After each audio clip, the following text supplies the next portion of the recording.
The story is a deeply emotional, first-person narrative about Emily, a single mother excluded by her own family every Christmas.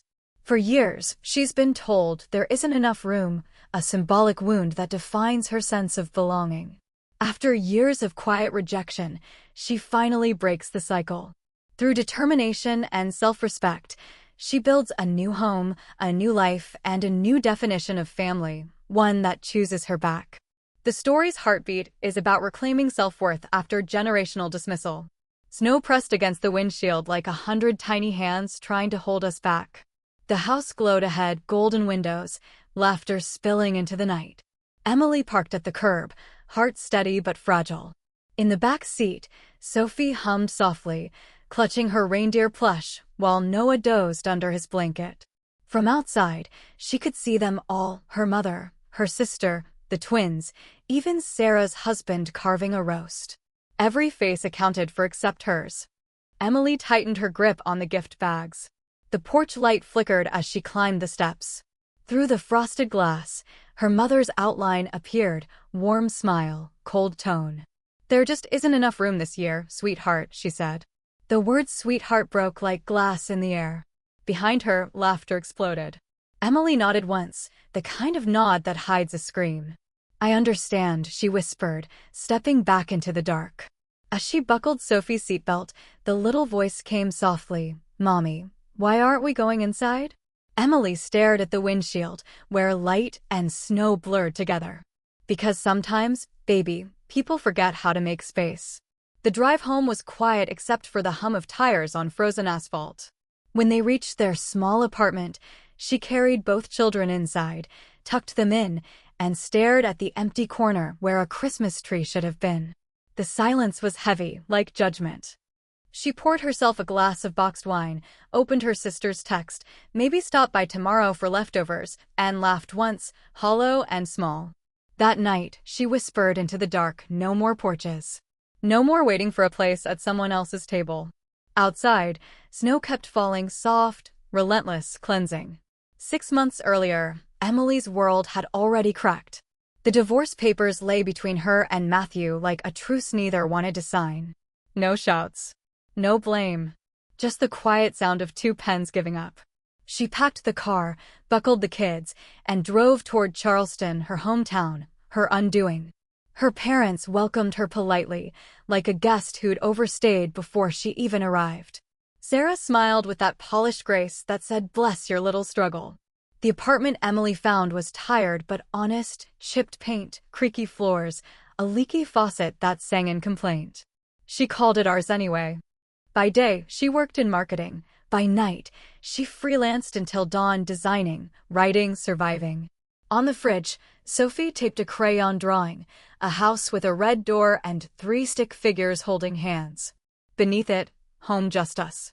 That drawing became her gospel. Every late night was a brick. Every freelance payment, a plank. She was building something unseen but unstoppable, a life not borrowed, but owned. Momentum grew. Her boss noticed. Promotions came. One October morning, driving to work, she saw a faded for sale sign. The house had peeling paint, ivy strangling its gate, but a bold red door. It was like the drawing on her fridge had stepped out of the page. When Sophie walked inside, she whispered, "It smells like Christmas." Emily smiled. Then it's home. By November, walls were painted, laughter echoed, and for the first time, silence felt like peace. It began with a question. "Mommy," Sophie asked, "who's coming for Christmas this year?" Emily froze, brush in hand, mid-stroke across the dining room wall. No faces came to mind, and then, suddenly many. Mrs. Harper from next door, who always brought banana bread. Ethan and Daniel, the neighbors who carried couches and kindness. Olivia, her college friend who called her family ridiculous with love. Hannah, the art teacher who saw Sophie's magic. She made a list of names, each one a heartbeat that had kept her standing. 10 in total. 10 people who had seen her, really seen her. This time, there would be no maybe next year. There would be a table, 10 chairs, and joy that didn't need permission. Emily reached out to Chef Reed, the same celebrity chef her sister once worshipped online. I'm willing to pay triple, she said softly. The call back came an hour later. Chef Reed would be honored. As the days turned cold, the house came alive. Candles, garlands, laughter in the walls. Christmas morning arrived, golden and still. Sunlight through frost, music humming low. Chef Reed filled the air with rosemary, butter, and something like hope. Guests arrived one by one, each bringing warmth. Laughter replaced old ghosts. At the center of it all, Emily stood, not outside anymore, but home. The post went viral. Not millions, but enough. Comments flooded in, "You deserve this. This looks beautiful." Then her phone buzzed again. Sarah calling. Mom calling. She didn't answer. But silence doesn't last. 3 days later, a knock came. Sarah stood at the red door, wrapped in her designer coat, holding a gift bag like a weapon. Inside, the house was warm, scented with cinnamon and wood smoke. Sarah's eyes darted, the garland, the photos, the glow. "So it's true," she said. "You hired Chef Reed. You really had this?" Emily folded her arms. "Yes. Posting it online was petty," Sarah snapped. "You made us look like monsters." Emily smiled faintly. "Did I? Or did you just not like how the truth looks in good lighting?" Sarah flinched. "It was one Christmas, one." Emily interrupted.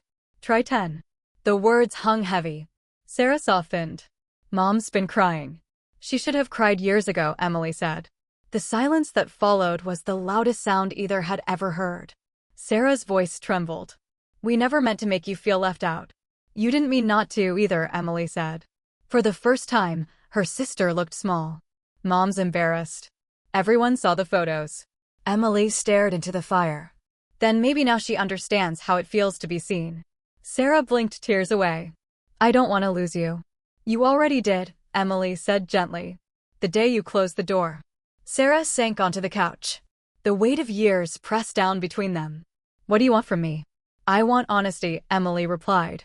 "Respect. Space that doesn't shrink me." Sarah's breath hitched. "And if I try?" "Then maybe," Emily said, "we start again. But you come through that door with both feet, not one." For a long time, Sarah said nothing. Then she nodded, barely. When she left, Emily didn't cry. She felt light. Sophie came downstairs, sleepy-eyed. Why was Aunt Sarah here? She wanted to talk. "Is she mad?" "No, baby. She's just learning." "Learning what?" Emily smiled softly. "How to love better." Mrs. Harper came by for tea. Ethan and Daniel hung new lights. Hannah painted with Sophie.